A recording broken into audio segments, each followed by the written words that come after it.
Oke semuanya, sekarang saya mau mencoba menjelaskan dari awal terkait akuntansi keuangan. Kita akan memulai dari laporan keuangan. Ya, ini adalah pengantar. Ya, saya akan menjelaskan terkait laporan keuangan. Oke, nah sebelum itu kita harus memahami dulu bentuk-bentuk organisasi. Nah, jadi seperti yang terlihat di slide ini, ada bisnis yang dimiliki oleh satu orang. Nah, kalau bisnis itu dimiliki oleh satu orang, maka pemilik itu memiliki kendali penuh atas operasi bisnis dan dia secara pribadi bertanggung jawab atas seluruh kewajiban usaha. Kemudian partnership ya, kalau partnership itu berarti bisnis itu dimiliki oleh dua orang atau lebih ya. Lalu dua orang atau lebih ini bertindak sebagai mitra. Nah, para partner ini mereka berbagi tanggung jawab gitu. Nah, selain berbagi tanggung jawab juga berbagi keuntungan, juga kewajiban-kewajiban gitu ya sesuai kesepakatan yang dibuatnya. Lalu yang ketiga ya ada bentuk bisnis yang berbentuk korporasi. Nah, korporasi ini adalah entitas hukum yang dia terpisah dari pemiliknya. Perusahaan ini dimiliki oleh para pemegang saham ya, dan memiliki tanggung jawab hukum sendiri gitu, yang terpisah dari para pemiliknya itu. Begitu ya. Ada tiga bentuk bisnis ini gitu.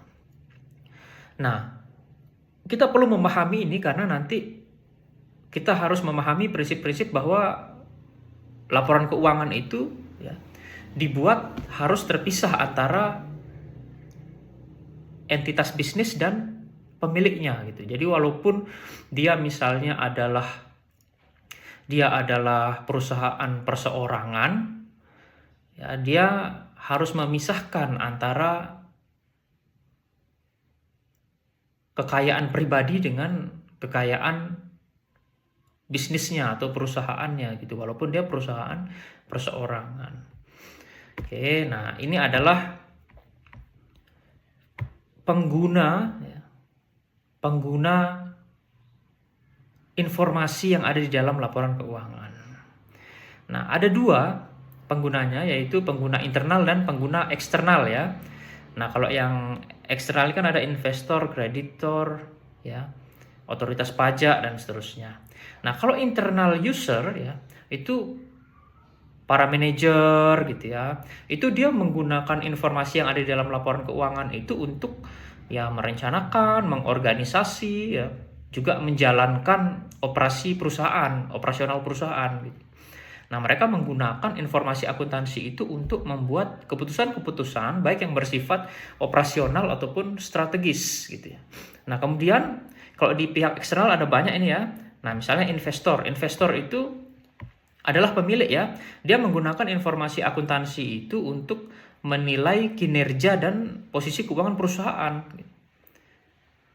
Nah, informasi ini nanti membantu mereka untuk memutuskan apakah misalnya akan membeli atau mempertahankan atau menjual saham. Lalu ada kreditor. Kreditor itu seperti pemasok ya, atau bank gitu yang meminjamkan uang gitu. Nah, mereka menggunakan informasi akuntansi ini untuk mengevaluasi risiko pemberian kredit atau pinjaman gitu. Nah, mereka ingin memastikan bahwa perusahaan itu mampu memenuhi kewajibannya gitu. Kemudian otoritas pajak itu menggunakan informasi akuntansi ini untuk memastikan bahwa perusahaan itu mematuhi peraturan perpajakan gitu ya. Kemudian ada pelanggan, ada serikat pekerja ya, ada regulatory agencies ini kayak begini, kayak Securities and Exchange Commission. Nah, dia menggunakan informasi ini untuk memastikan perusahaan itu beroperasi sesuai dengan aturan gitu ya. Oke, jadi ini ada pihak internal dan pihak eksternal yang menggunakan laporan keuangan. Nah, kemudian kalau kita lihat di sini ya, ini adalah pertanyaan-pertanyaan ya yang biasa ditanyakan gitu oleh si pihak pengguna internal ya. Ini ada finance, marketing, human resource, kemudian manajemen ya. Kemudian yang ini adalah pertanyaan yang biasa diajukan oleh pihak eksternal ya, ada investor, ada kreditor gitu ya. Oke. Nah, lalu berikutnya ethics ya atau etika di dalam pelaporan keuangan gitu. Nah, pelaporan keuangan itu harus disusun secara jujur dan sesuai dengan prinsip akuntansi yang berlaku umum ya. Nah, informasi yang disajikan ini harus andal, harus relevan, dan dia tidak boleh menyesatkan pengguna laporan keuangan gitu. Nah, etika ini penting karena banyak pihak itu bergantung pada laporan keuangan untuk membuat atau mengambil satu keputusan ekonomi gitu.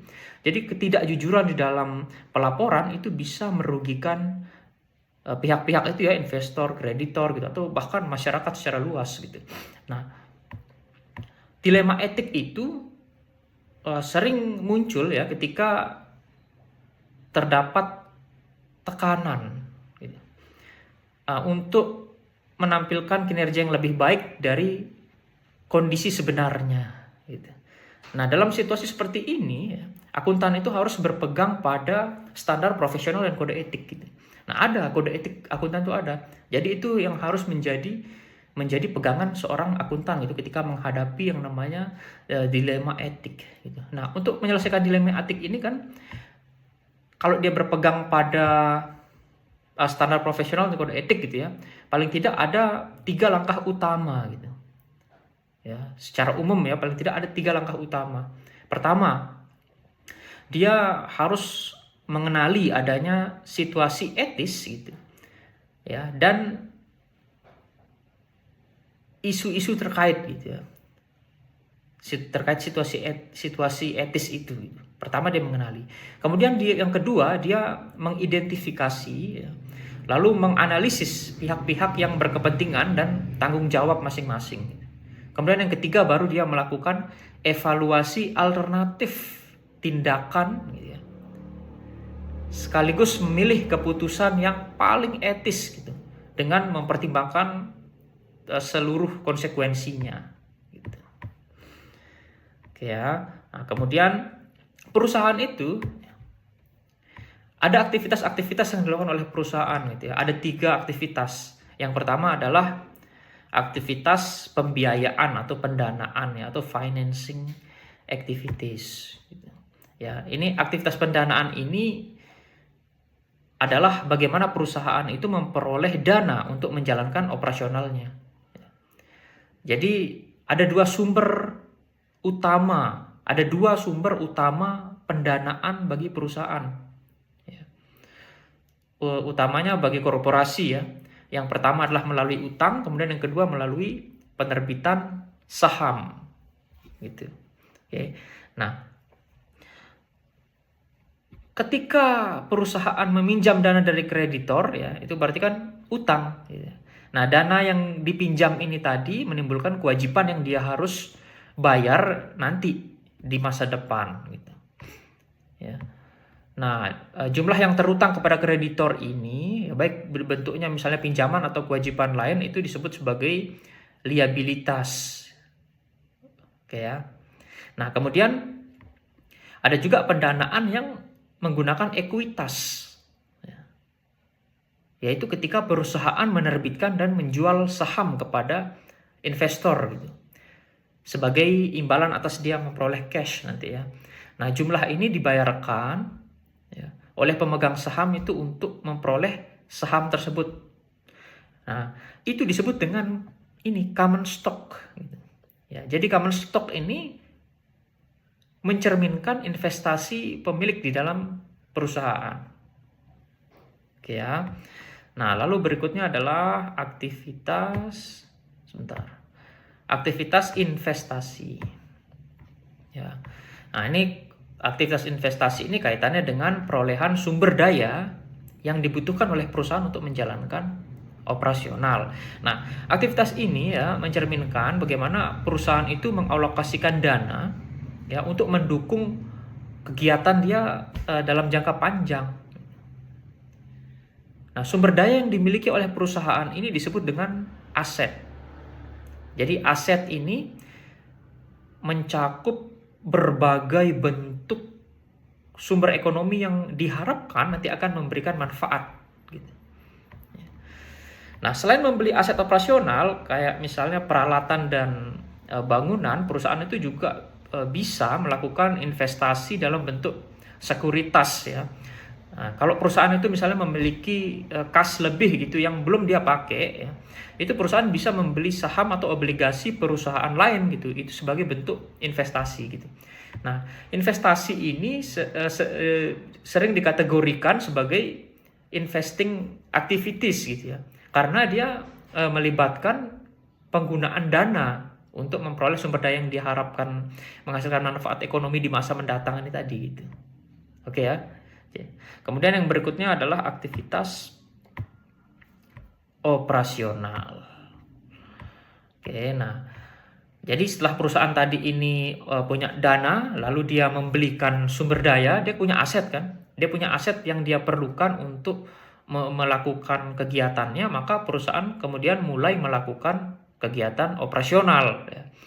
Jadi aktivitas ini adalah aktivitas utama perusahaan gitu dalam menghasilkan pendapatan atau penjualan. Nah, jadi revenue itu peningkatan aset atau penurunan liabilitas gitu yang dia timbul dari penjualan barang atau pemberian jasa gitu dalam kegiatan usaha normalnya gitu. Nah, revenue ini adalah dia menunjukkan hasil dari aktivitas utama si perusahaan gitu.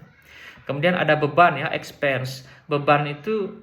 Beban atas aset yang dikonsumsi atau atas jasa yang dia gunakan dalam proses dia menghasilkan revenue. Ya, jadi expenses ini atau beban ini adalah pengorbanan ekonomi yang dilakukan untuk memperoleh pendapatan atau penjualan. Ya, nanti selisih antara revenue dan beban ini akhirnya jadi laba atau rugi ya, yang dia itu menentukan kinerja perusahaan di dalam satu periode. Oke. Nah, kemudian laporan keuangan itu apa aja sih gitu ya. Nah, ini standar ya. Standar. Nanti kamu bisa cek di standar akuntansi keuangan yang berlaku di Indonesia ya. Apa saja sih laporan-laporan keuangan itu gitu ya. Itu ada beberapa nanti yang perlu kamu pelajari secara mendalam gitu. Tapi sebagai pengantar, karena ini pengantar laporan keuangan, saya mau mengantarkan dulu bahwa laporan keuangan itu isinya ya, itu ada income statement. Ini kalau di dalam bahasa Indonesia ini umum disebut sebagai laporan laba rugi gitu.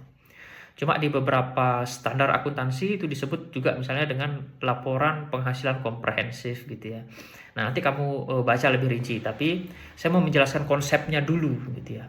Income statement atau laporan laba rugi ya. Nah, laporan laba rugi ini ya, dia melaporkan revenue atau pendapatan dan beban gitu ya. Jadi dia nanti pendapatan dan beban ini dilaporkan dalam satu periode tertentu ya. Dia juga di dalamnya ada informasi mengenai misalnya penghasilan bersih gitu ya, kemudian rugi bersih, laba bersih gitu, itu ada di laporan ini gitu.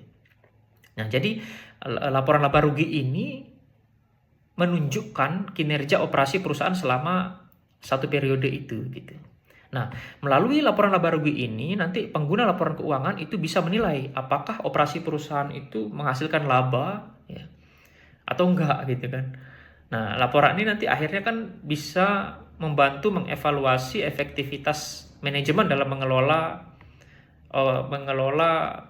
pendapatan dan biaya lah gitu ya. Nah, jadi bagi investor itu informasi mengenai laba bersih yang ada di laporan laba rugi ini sangat penting gitu, karena dia bisa digunakan sebagai dasar gitu untuk memprediksi ya kinerja di masa depan gitu. Oke. Nah, kalau kita buat ilustrasinya tuh kayak begini. Nah, ini contoh format laporan laba rugi ya. Oke. Nah, saya rasa sudah sangat jelas itu. Ini contoh aja ya. Kemudian yang berikutnya ada retained earning statement. Ini kalau di dalam bahasa Indonesia laporan perubahan ekuitas gitu ya. Nah, jadi di dalam laporan perubahan ekuitas ini itu ada laba ditahan ya. Laba ditahan itu adalah laba bersih yang tidak dibagikan kepada pemegang saham ya. Jadi saldo ini ya itu mencerminkan akumulasi laba yang diinvestasikan kembali untuk mendukung operasional dan pertumbuhan perusahaan gitu. Ya, jadi perubahan saldonya ya selama periode tertentu itu disajikan di laporan ini. Jadi laporan ini sangat terkait dengan laporan laba rugi tadi. Ya. Karena laba bersih atau rugi bersih tadi itu masuk ke dalam komponen laporan perubahan ekuitas ini. Juga ada dividen ya, yang dia akan mempengaruhi saldo laba ditahan ya. Oke, jadi dengan adanya laporan perubahan ekuitas ini, pengguna laporan keuangan itu bisa memahami kebijakan perusahaan terkait pembagian dividen dan strategi pertumbuhan. Jadi sejauh mana sih laba akan dibagikan kepada pemegang saham dan berapa yang kemudian dipertahankan untuk bisnis gitu. Nah, ilustrasinya atau contohnya ini. Oke ya. Ini adalah laporan perubahan ekuitas. Kemudian neraca gitu ya. Nah, kalau di dalam standar akuntansi keuangan ya, ada yang disebut dengan neraca, ada yang disebut dengan laporan posisi keuangan. Tetapi secara konsep kamu harus pahami dulu ini karena pengantar ya. Nah, ini adalah itu yang dimaksud dengan balance sheet ini adalah neraca ya atau laporan posisi keuangan. Nanti kalau lebih rinci mungkin juga berbeda standar yang digunakan, nanti nama resmi laporannya harus mengikuti standar akuntansi keuangan yang digunakan ya. Nah, ini tapi secara konsep ya neraca ini adalah laporan yang isinya aset perusahaan terus juga di situ ada liabilitas dan ekuitas gitu ya. Nah, aset perusahaan yang dilaporkan di sini itu pada satu titik waktu tertentu. Jadi misalnya 31 Desember misalnya akhir tahun ya. Gitu. Nah, aset ini diklaim oleh dua pihak tadi ya, yaitu kreditor dan pemegang saham gitu. Jadi neraca ini menunjukkan bagaimana aset perusahaan itu dibiayai oleh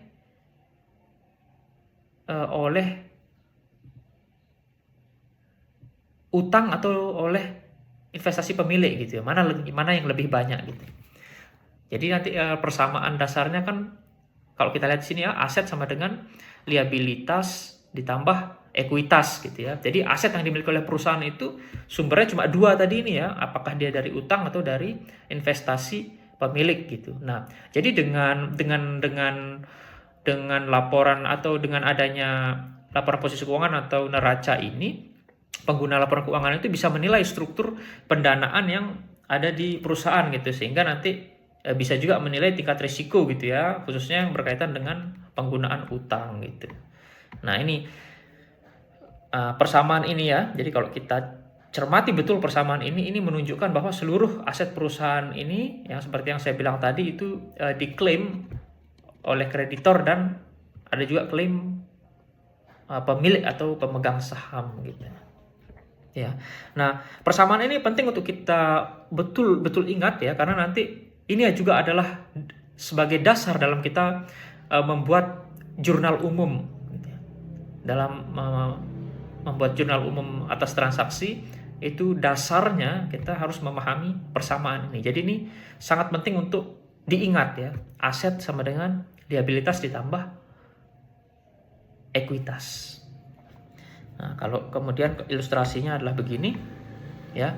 Ini adalah sisi aset, ya. Kemudian yang bawahnya adalah sisi liabilitas dan ekuitas. Jumlahnya total aset, ya.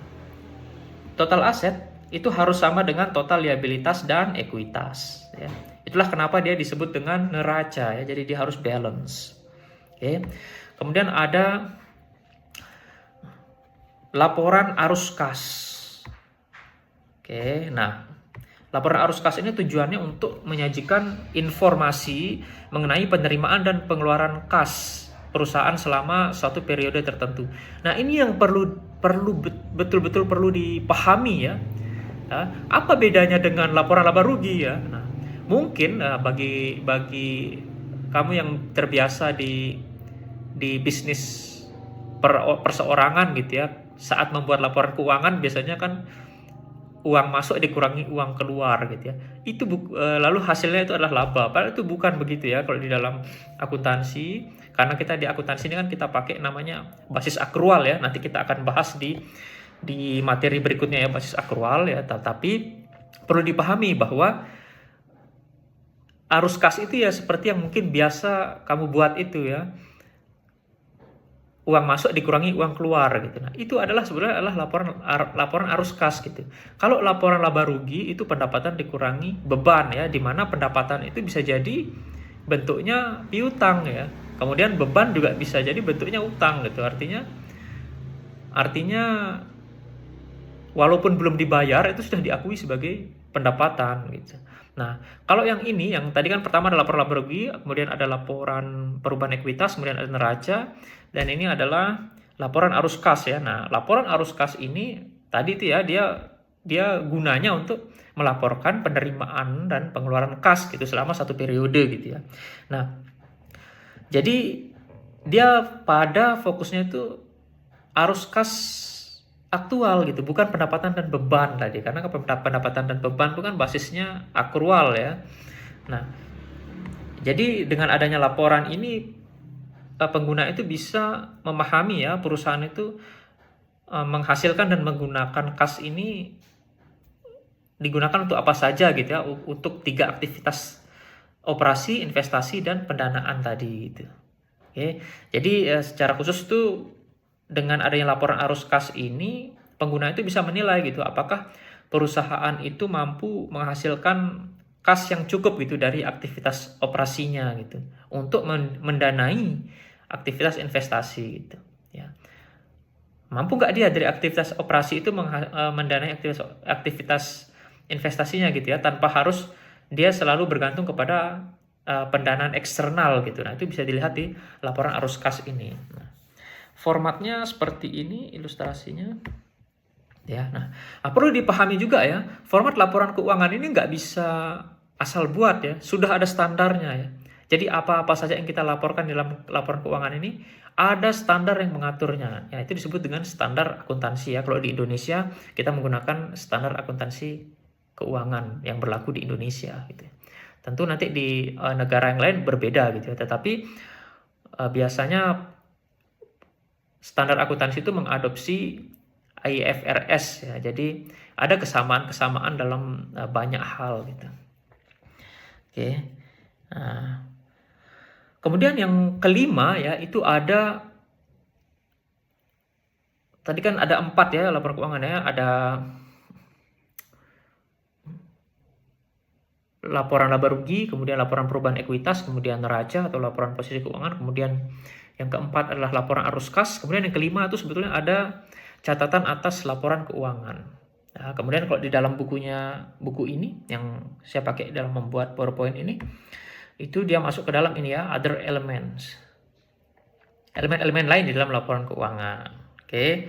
Nah, jadi selain laporan keuangan tadi itu, di laporan biasanya di annual report gitu, ya, itu ada elemen-elemen penting lain yang juga dia bisa membantu pengguna laporan keuangan itu untuk memahami kondisi perusahaan itu secara lebih komprehensif gitu. Nah, ada manajemen discussion and analysis. Ya, ini isinya adalah pandangan manajemen gitu mengenai kemampuan perusahaan dalam memenuhi kewajiban jangka pendek, ya, kemudian bagaimana kemampuan perusahaan mendanai operasi gitu, kemudian menjelaskan hasil operasinya gitu. Pokoknya intinya dia bagian ini tuh memberikan konteks dan interpretasi angka-angka dalam laporan keuangan gitu. Nah, kalau di Indonesia ini mungkin ini masuk ke ini ya, analisis dan pembahasan manajemen gitu ya di annual report-nya itu ya. Nah, dan ini di annual report ya untuk perusahaan-perusahaan TBK tuh diatur oleh OJK gitu. Jadi juga nggak bisa asal buat gitu. Kemudian catatan atas laporan keuangan, notes to the financial statements. Ya, nah, catatan atas laporan keuangan ini ya, yang ini adalah komponen yang saya bilang tadi, itu memberikan penjelasan tambahan gitu, dan rincian ya yang memperjelas informasi dalam laporan keuangan gitu. Jadi catatan ini nanti membantu pengguna itu memahami kebijakan akuntansi, ya, lalu estimasi dan informasi-informasi penting lainnya. Nah, untuk memahami kayak gimana sih catatan atas laporan keuangan ini, silahkan nanti cari ya di Google banyak ya, download laporan-laporan keuangan perusahaan-perusahaan yang TBK ya. Nah, itu bisa kita dapatkan dengan mudah di internet ya. Nanti ya, coba cek annual report-nya misalnya. Kemudian ada auditors report ya. Nah, auditors report ini laporan opini auditor. Nah, auditor ini harus independen gitu. Nah, dia ini memberikan opini ya terkait kewajaran penyajian laporan keuangan gitu, serta kesesuaiannya terhadap standar akuntansi yang berlaku gitu. Nah, opini ini ya selain meningkatkan kredibilitas laporan keuangan bagi para pengguna, juga dia dalam beberapa regulasi ya itu diwajibkan perusahaan-perusahaan untuk diaudit ya, dan laporan opini auditornya ini ada di dalam annual report gitu, atau di dalam laporan keuangan yang dilaporkan oleh perusahaan gitu ya. Jadi oke, cukup itu gambaran soal laporan keuangan ya. Kita akan mendalami laporan keuangan ini di materi-materi berikutnya. Oke, itu dari saya. Semoga cukup mencerahkan ya untuk kita memahami sebagai awal apa sih laporan keuangan itu gitu. Oke, terima kasih.